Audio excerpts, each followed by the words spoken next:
오늘은 크리스마스 시리즈 설교 4번째 시간 베들레헴에서 나신 주라는 제목으로 함께 은혜 나누겠습니다. 우리 옆 사람과 인사 나눕니다. 예수님은 헤롯 왕 때에 유대 베들레헴에서 나셨습니다. 예수님은 헤롯 왕 때에 베들레헴에서 나셨습니다. 네. 지난 주간은 날씨가 참 포근했죠. 막 영상 10도 이렇게 올라가고 그러다 갑자기 어제부터 너무 추워졌어요. 여러분 한 주간도 평안하셨습니까? 네. 다 주님의 은혜죠? 네. 여러분 사람들이 우리가 사람을 처음 만나면 물어보는 게 뭐예요? 이제 외국 사람이 이렇게 오면 어느 나라 사람이에요? 또 같은 우리 이제 사람들끼리는 뭐래요? 고향이 어디예요? 지역이 어디냐고 이렇게 묻죠. 또 어떤 경우에는 이제 학군이 어느 대학을 나왔냐 이렇게 본합니다. 왜냐하면 그 사람이 나고 자란 곳이 어딘가에 따라서 대충 우리가 이렇게 판단을 해볼 수 있잖아요. 또 많은 사람들, 우리나라 사람들 같은 경우는 그렇죠. 강남 입성을 꿈꾼다고 합니다. 저는 한 번도 그런 생각 해본 적이 없는데 아무튼 그런 말도 있어요.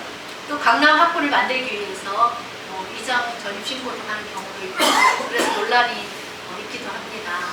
그만큼 이 사회 분위기가 어디 출신인가 그것을 굉장히 중요하게 여긴다는 거죠. 그래서 예전에 같은 경우는 이제 시골에서 태어난 사람이 성공하면 대천에서 용났네 그런 말도 했습니다. 이 마태복음의 저자인 이 마태는 예수님이 탄생하신 곳이 유대 베들레헴이라는 것을 알게 해줍니다. 이 떡집, 빵집이라는 그런 뜻을 가진 이 유대 베들레헴.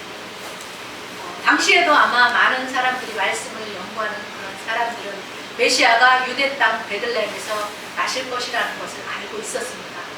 그래서 미가서 5장 2절에 미가 선지자가 메시아가 유대 베들레헴에서 탄생할 것이라는 그런 예언을 했습니다.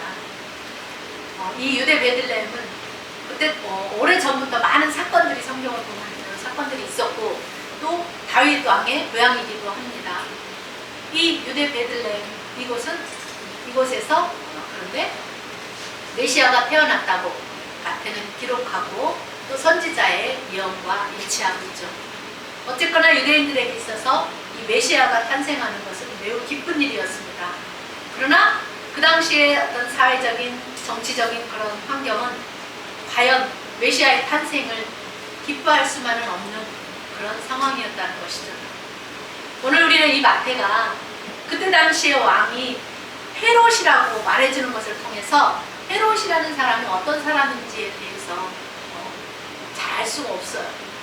그러나 마태는 이 동방에서 박사들이 찾아온 것과 그들이 왕을 만나서 어떤 이야기를 하고 왕은 그들에게 또 어떤 말을 했는지에 대해서만 기록해 놓고 있습니다.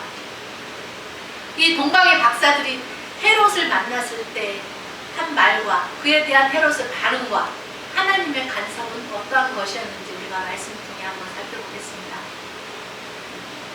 오늘의 이 본문의 말씀은 정치적, 사회적인 그런 상황을 이해하기 위해서 헤롯이 어떤 인물인지 알아야 되죠. 헤롯이라는 사람이 이 성경에는 여럿이 나옵니다. 근데 동명이인이죠. 이 헤롯은 오늘 본문에 나오는 헤롯은 영웅의 아들이라는 이름을 뜻을 가진 그런 사람이죠. 이 헤롯은 원래 이스라엘의 후손이 아니에요. 그런데 이스라엘 왕이 되었습니다. 이 사람의 고향은 이둠의 지방 출신의 이방인으로서 이 팔레스타인의 왕이 됐죠. 그래서 유대 사람들은 이 헤롯을 마치 외국인 취급을 했고 백성들의 지지를 얻지 못했다고 합니다. 당시 그 유대 성직자들 중에 상당수는 헤롯 대왕, 이제 나중에는 헤롯 대왕이라고 불리는데요. 이 헤롯을 거짓 왕이라고 이렇게 증오하기도 하고 헤롯 왕이 죽었을 때는 유대 각지에서 이 헤롯 왕조에 대한 반대하는 그런 반란들도 일어나기도 했다고 합니다. 이렇게 그는 헤롯은 유대인도 아니고 다윗의 후손도 아니었어요. 이둠의 출신, 에돔 지역을 말하죠. 이 에돔이 어디냐? 세일산을 중심으로 민족을 형성한 야곱의 형 에서로부터 시작된 민족입니다. 그 당시에 그 유대를 통치했던 가문은 하스몬 가문이었어요. 근데 이 하스몬 가문은 이둠의 사람들에게 유대 신앙을 강조했다고 합니다. 너희들도 예수님 믿어야 된다 이렇게. 특히 이 헤롯의 아버지였던 안티파테르라는 사람은 이 하스몬 왕조 아래에서 영향력을 행사했던 그런 관료였어요. 이런 배경이 이 헤롯이 비록 유대 국가와 인종적으로는 연관성이 좀 부족하지만 종교적인 색채로 진정한 유대인이라 자처할 수 있는 그런 배경이 되었습니다. 특히 이 안티파테르, 헤롯의 아버지는 정치적으로 매우 민감한 사람이었고 우천국한 그런 사람이었고 로마의 폼페이우스 장군이 유대를 정복했을 당시에 로마와 즉시 연대를 꾀하고 로마의 권력층 그 내부로 들어가서 그 내부 투쟁에서 이 폼페이우스가 율리우스 카이사르에게 패하니까 주저없이 충성의 대상을 바꾸었어요. 그리고 BC 47년경에 유대에서 로마를 대표하는 수장으로 임명이 됩니다. 그리고 나서 이제 얼마가 지난 후에 BC 44년에 이 율리우스 카이사르가 암살당하자 이 안티파테르는 그의 충성의 대상을 또 변경을 합니다. 하지만 로마인과 관계를 맺기를 완강히 거부했던 그때 당시에 보수적인 우리나라도 뭐 보수파, 진보파 이런 거 있잖아요. 이 보수적인 유대인들이 이 안티파테르의 그 환심 정책에 염증을 느끼고 나서 이 카이사르가 죽고 나서 1년이 안 됐을 때 이 안티파테르를 독살을 시도를 하는데 실패를 하죠. 그리고 나서 그 뒤를 이어서 누가 왕이 되나 그의 아들 오늘 본문에 나오는 헤롯이 유대인의 왕이 되죠. 이 헤롯은 다른 왕들이 그랬듯이 결혼을 통해서 자신의 입지를 다지기 위해서 하스몬 왕가의 이런 어떤 미리암네라는 여인과 결혼을 합니다. 그리고 그것을 통해서 로마인과 밀접한 관계를 유지하면서 유대의 주요 권력층에게 지지를 받게 됩니다. 이 당시 팔레스타인은 로마 제국의 그런 가장 변방에 위쪽에 있었기 때문에 로마인들에게 있어서는 별로 이득이 없는 지역이라고 그렇게 생각을 했어요. 그래서 그 지역에다가는 대규모의 병력을 주둔시키지 말자. 그래서 로마인을 주둔시키기보다는 거기 본토 출신인 통치자를 선발하는 것이 낫겠다라고 그렇게 판단을 해서 그때 당시에 가장 적임자로 바로 이 헤롯을 선택했던 것입니다. 이러한 배경으로 유대의 군범왕으로 책정이 된 이 헤롯이 무려 30년이 넘도록 통치를 하게 되죠. 이렇게 헤롯 대왕은 자신의 권력 유지를 위해서라면 잔인한 학살도 맞지 않는 그런 사람이에요. 예수님을 죽이기 위해 그때 당시에 태어난 이 베들레헴과 그 모든 지경 안에 있었던 산의 아이들 모두 죽입니다. 그리고 자기 아내 미리암네를 처형하기도 하고 자기의 두 아들을 또 살해하고 자기가 또 죽기 전에 후계자로 지목된 아들도 죽이라고 명령을 하죠. 이런 헤롯을 로마 황제 아우구스투스는 헤롯의 아들이 되기보다는 그의 돼지가 되는 글이 낫다라는 그런 말을 했다고 합니다. 이런 잔인한 성격을 가졌음에도 유일하게 대왕이라는 칭호를 받는 그가 통치했던 그 기간에 유대교는 이 로마 황제를 위해서 제물을 바치는 것 외를 제외하고는 로마 내에서 가장 높은 그런 종교적인 자치권을 누릴 수가 있었고 헤롯 왕이 그것을 보호하는 대표적인 인물이었다고 합니다. 그래서 대왕이라는 칭호도 받게 돼요. 또 그가 통치하는 기간에 또 잔인한 부분도 있었지만 평화와 그런 질서 유지는 나중에 후대에 일어난 어떤 혼란과 반란에 비해서 그래도 평화롭게 살 수 있었다라고 그렇게 치하를 하고 또 그가 예루살렘 성전을 또 유대인들의 환심을 사기 위해서 성전을 또 건축을 하잖아요. 그리고 이 가일샤라라고 하는 인공 항구를 건축하는 역사상 가장 훌륭한 그런 건축가 중 한 명으로 이렇게 기억이 된다고 합니다. 그래서 헤롯 대왕이라는 대왕이 붙여진 거예요. 헤롯은 이렇게 분명 살아있는 역사 속에 있는 인물이에요. 성경은 그래서 허구가 아닌 사실이라는 것을 증명해주고 있습니다. 그런 사회적인, 정치적인 그런 환경 가운데 아무도 모르게 조용하게 다윗의 동네 유대 베들레헴의 낙관에서 예수님이 탄생하셨습니다. 메시아가 그렇게 사람 몸을 입고 인간 세상에 오셨습니다. 얼마나 영광입니까? 그런데 세상 사람들 아무도 모르고 있었어요. 왕도 모르고 고관들도 모르고, 모르니까 어떻게 왕이신 이 메시아를 맞이할 준비를 못했습니다. 왕이 나셨는데 아무도 그를 찾아오지 않았습니다. 그런데 동방으로부터 박사들이 예루살렘에 말했어요. 여보시오들, 유대인의 왕으로 나신 이가 어디 있습니까? 우리가 동방에서 별을 보고 그에게 경배하러 왔소. 사람들은 말했습니다. 그게 무슨 소리입니까? 유대인의 왕으로 나신 이가 있다니. 여보시오, 그게 무슨 말이오? 처음 듣는 소린데 자세히 좀 말해보시오. 우리는 동방에서 별을 연구하는 사람들이라오. 그런데 어느 날 유난히 큰 별 하나가 나타난 것을 발견했소. 그 별은 마치 우리를 이끄는 듯 했소. 그래서 우리는 그 별을 따라가 보기로 했소. 그런데 그 별이 여기 예루살렘으로 가지 뭐요. 그래서 여기까지 왔고, 그 별은 여기서 멈추어서 더 이상 가지 않았소. 이것은 필시 유대인의 왕이 나신 것이 분명하오. 그런 유대인의 왕으로 나신 이가 어딨소? 이걸 어찌 모른단 말이오. 답답하오. 분명 왕이 나으셨으니 분명하오.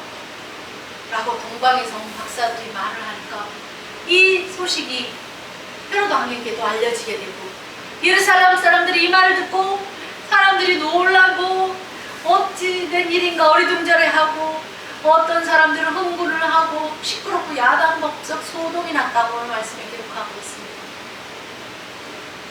한편 동방의 박사들이 전해준 말을 듣고 들은 이 헤로도 왕이 모든 대사장들을 다 불러다 놓고 백성의 서기관들을 다 모아놓고 그리스도가 어디 서냐겠느냐고 물었어요. 슬며시 물어보았어요. 그랬더니 대답하기를 유대의 베들레헴입니다. 이것은 선지자로 기록이 되어 있습니다.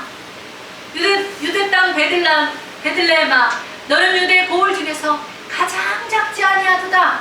내게서 한 다스리는 자가 나와서 내 백성 이스라엘의 목자가 되리라 라고 기록이 되어 있습니다 라고 말했어요. 이것은 예언의 성취입니다. 오리라고 한 메시아가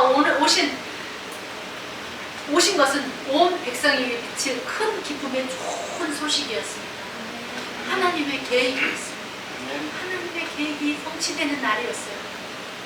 그 말을 들은 헤롯은 어떻게 했을까요?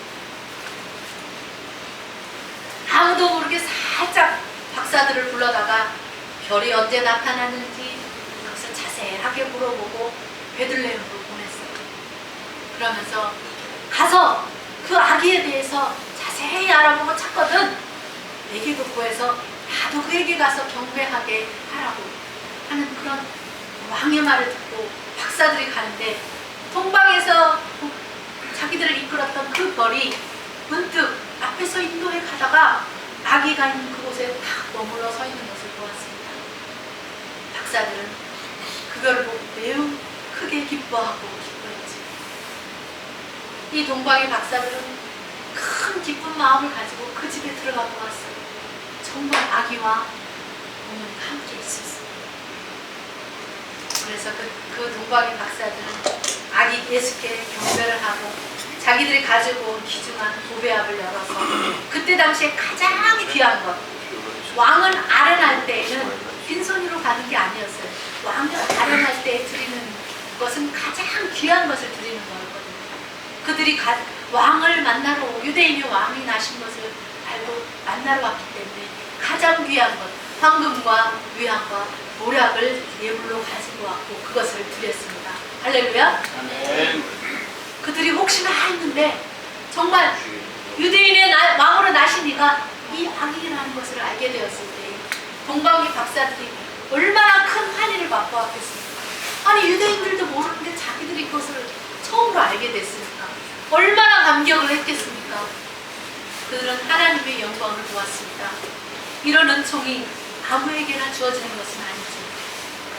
아마 천국에서도 이 박사들이 동방에서 찾아오는 이 장면을 계속해서 지켜보았을 거예요. 영화에서도 보면 그 무슨 영화였죠? Jesus.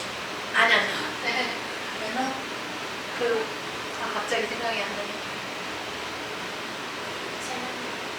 아니 얼마 전에 봤던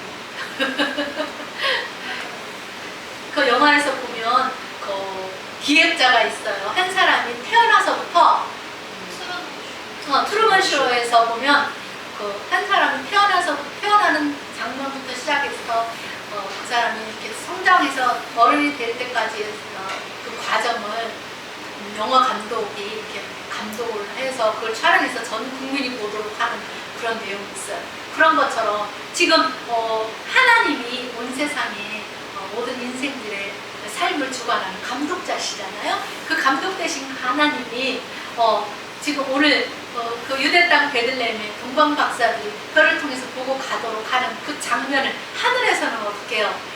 다 같이 제 천사들과 천군 천사들이 다 지켜보고 있었을 거 아니에요. 매일 그 걸음걸음을 순간순간을 그들이 무슨 말을 하는지 다 지켜보았을 거란 말이에요.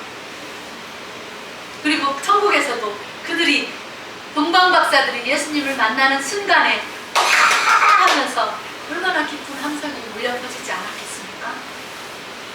그런데 그런 기쁨도 잠시. 헤롯은 자기 아닌 다른 유대인의 왕이 나는 것을 원했을까요? 원치 않았어요. 하나님께서는 미리 동방 박사들 꿈에 나타나셔서 헤롯에게 돌아가지 말라는 그런 지시하심을 그들이 받게 되고 다른 길을 통해서 고국으로 돌아가 버렸습니다.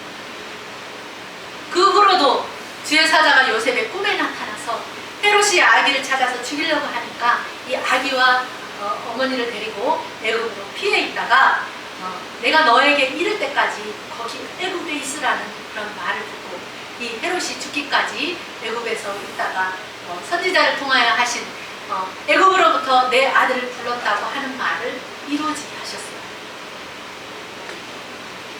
이것을 통해서 이제 헤롯이 박사들에게 속은 줄 알게 되고 시위도에서 사람을 보내서 이 베들레헴과 그 모든 지경 그 안에 있는 내 안에 있는 사내 아이들을 박사에게 자세히 물어본 그 때를 기준해서 2살부터 그 아래의 아이들을 다 죽이고 말았습니다. 이 일로 인해서 얼마나 많은 아기 엄마들이 슬퍼했겠습니까? 슬퍼서 너무 그 통곡 소리가 너무 컸던 거예요. 헤롯은 자기의 왕권을 유지하기 위해서 다른 사람의 생명을 아끼지 않고 다 죽이는 그런 포악한 사람이었어요. 그런데 이 또한 예레미야 선지자를 통해서 말씀하신 바 라마에서 슬퍼하며 크게 통곡하는 소리가 들리니 라헬이 그 자식을 위하여 애곡하는 것이라.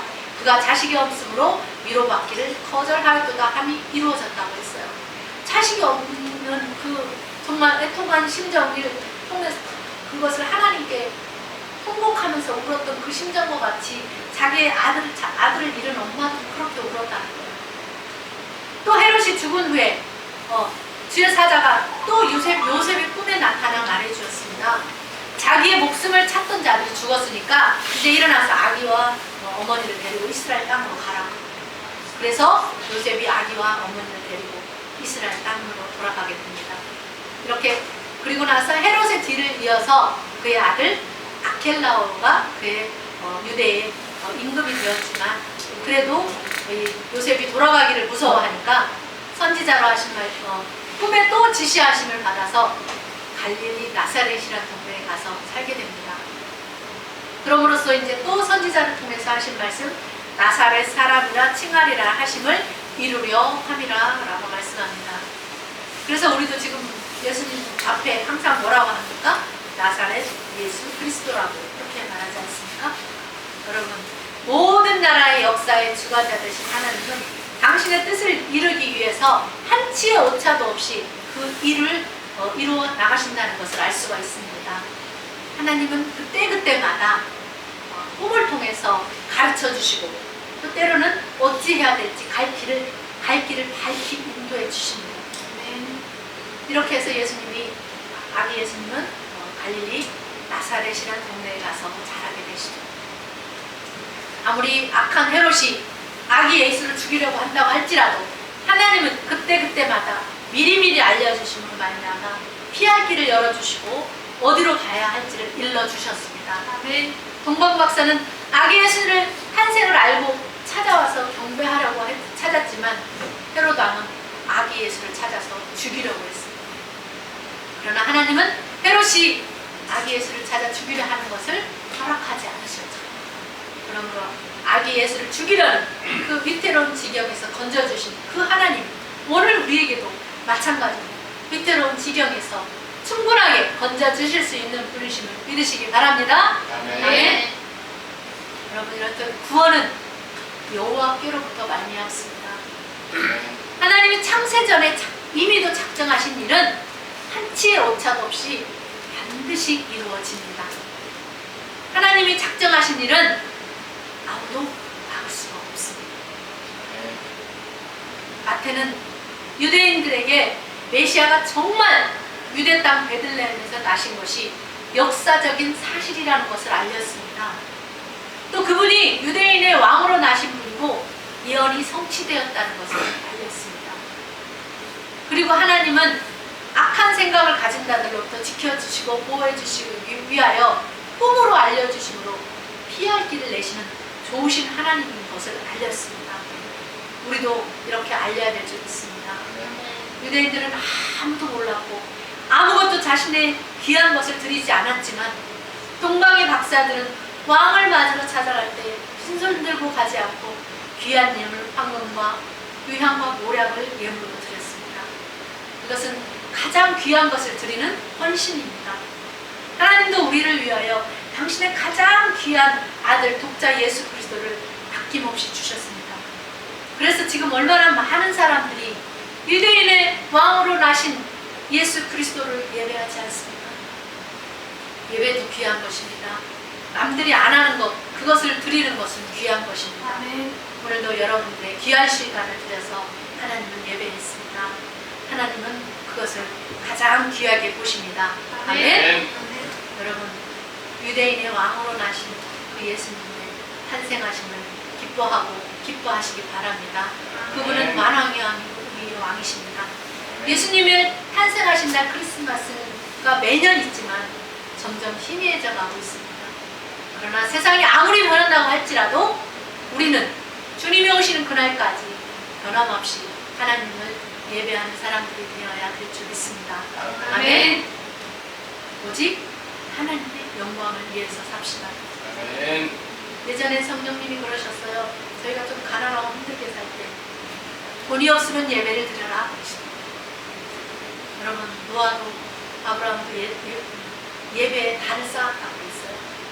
아브라함은 장소를 이동할 때마다 먼저 예배에 단을 쌓았다고 했어요. 모세도 기드론도 다윗도 다 예배에 단을 쌓은 사람들이 첫 번째로 예배의 성공자들인 거예요. 하나님 중심으로 산 사람들인 거예요. 그런 사람들을 하나님이 도와주는 거지, 내 마음대로 사는 사람들, 우리가 짐승을 기르다가 버리고 유기를 시키면 관심을 두지 않잖아요. 그런 것처럼 하나님께 관심을 두지 않으면 하나님도 그래? 네 마음대로 살아봐. 이렇게 하나님도 그냥 유기시키고 버리는 거예요. 그러나 우리가 하나님께로 우리의 눈을 고정시키고 시선을 고정시키고 주님을 바라봐. 주님, 내가 아무것도 할 수 없어요. 도와주세요.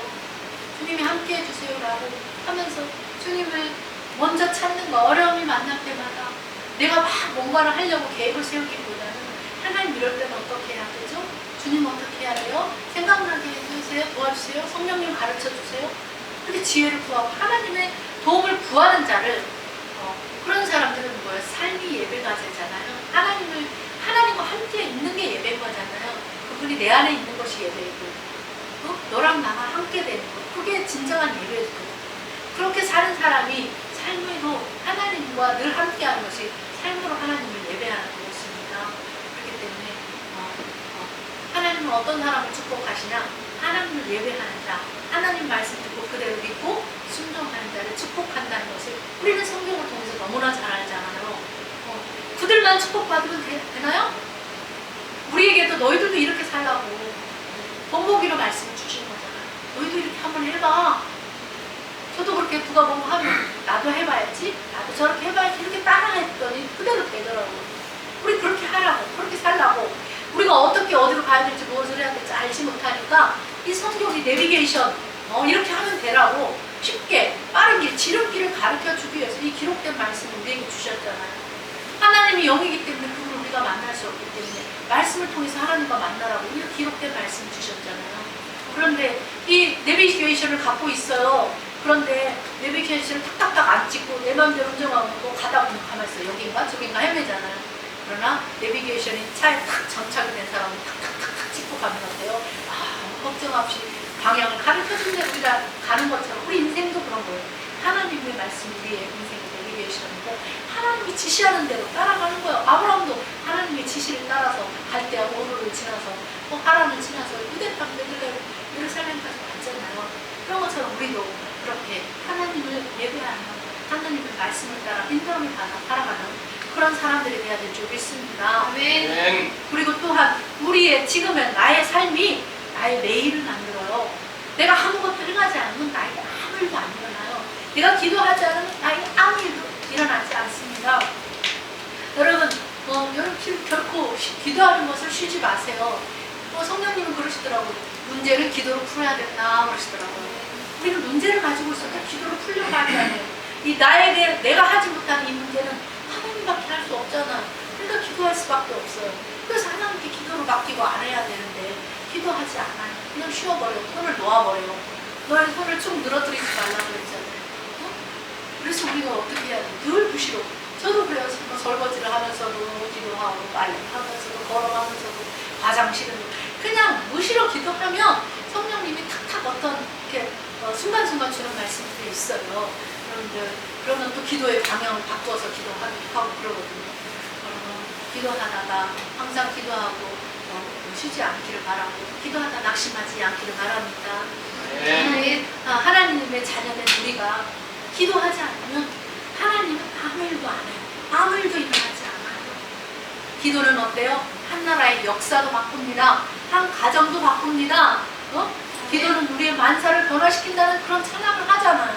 그냥 입술로만 하는 것이 아니라 정말 내가 기도했더니 하나님께서 우리 가정의 모든 환경을 변화시키더라는 그 산 경험이 저와 여러분들에게 있어야 되는 거잖아요. 그러면 우리가 자신 있어요. 복음을 전할 때도 당당해지고 담대해집니다. 또 어떤 일이 일어납니까? 우리가 기도하면 마귀의 진이 무너집니다. 마귀가 얼마나 우리 앞에 정말 뛰어넘기 어려운 그런 허들 있잖아요. 장애물을 탁탁탁 갖다 놔요. 제가 꿈을 통해서 그거를 경험했거든요. 마귀가 제가 달려가고 있는 제 앞에다 그 허들 경기할 때 학교 다닐 때 그 허들을 탁 갖다 놓고 탁 찌어놓는 거 또 탁 갖다 놓고 탁 갖다 놓고 그래서 알았어요. 우리가 계속 넘어지고 자빠지라고 실망하고 실족하라고 마귀는 우리에게 보이지 않게 어떤 그 장애물을 갖다 놓는다는 것을 알았습니다. 근데 이 마귀의 진을 마귀로서 무력화시킬 수 있는 게 뭐예요? 하나님과 내가 지금 기도하고 있는데 둘이 하나의 줄로 연결되어 있을 때 마귀가 그 틈을 탈 수 있습니까? 없어요. 내가 말씀을 보고 있을 때 마귀가 틈을 탈 수 있어요? 없어요. 안 할 때 틈을 타는 것입니다. 이스라엘 자손들이 하나님 말씀에 순종해서 여리고성을 돌았을 때 어떤 일이 일어났습니까? 마차 2대가 달릴 수 있는 그런 성벽 두께가 그렇게 두꺼운 철옹성 같은 그 여리고성의 그 성벽이 와르르 순식간에 무너지는 역사가 일어났잖아요. 우리 하나님 전능하신 하나님, 능력이 많으신 하나님이라고 하면서 기도하지 않으면 아무 역사가 일어나지 않아요. 그들이 잠을 자지 않고 새벽 꼭두새벽부터 일어나서 하나님이 왜 이런 일을 하라고 자꾸 우리에게 시키는 거지? 라고 하지 않고 그들은 아무 말 하지 않고 순종하면 했더니 역사가 일어난 거예요. 엘리야가 비를 오지 않기를 3년 기도했더니 3년 6개월 동안 비가 오지 않는 역사가 일어났습니다. 아브라함이 롯을 구하기 위해서 하나님께 50명, 30명, 20명, 10명, 5명 계속 구했더니 하나님께서 롯에게 은혜를 베풀어 주셔서 소돔과 고모라 성이 멸망을 당할 때 살길을 열어주셨잖아요. 야곱이 형 만나려니까 너무 두려운 거예요. 그래서 밤새워서 야복강 가까이서 주의 사자와 밤새 씨름을 했더니 하나님이 형의 마음을 다 풀어주셔서 정말 사역하고 형제간에 피 흘림 없는 그런 평화가 찾아왔잖아요. 이렇게 기도는 하늘의 능력을 끌어당기는 것입니다. 누구나 기도하면 열리는 하나님의 마스터 키가 기도입니다. 우리를 뛰어 기도합시다. 그리고 예수 그리스도의 나심을 전합시다. 기도하면 담대해집니다. 그래서 복음을 전할 수 있는 거예요. 우리 모두가 기뻐하는 이 성탄절에 사람을 강권하에 데려다가 아버지의 집을 채우라고 했잖아요. 우리 다음 주에는 채웁시다. 아멘. 아멘. 그래서 기쁘다 구주 오셨네 만백성 맞으라. 이 땅에 이 찬송 소리가 울려 퍼지는 그날까지 자기 백성을 저희 죄에서 구원할 자 예수 그리스도의 나심을 전하는 저와 여러분의 삶이 되기를 주님의 이름으로 축원합니다. 아멘. 다 같이 말씀 생각하면서 주여 삼창하고 기도하겠습니다.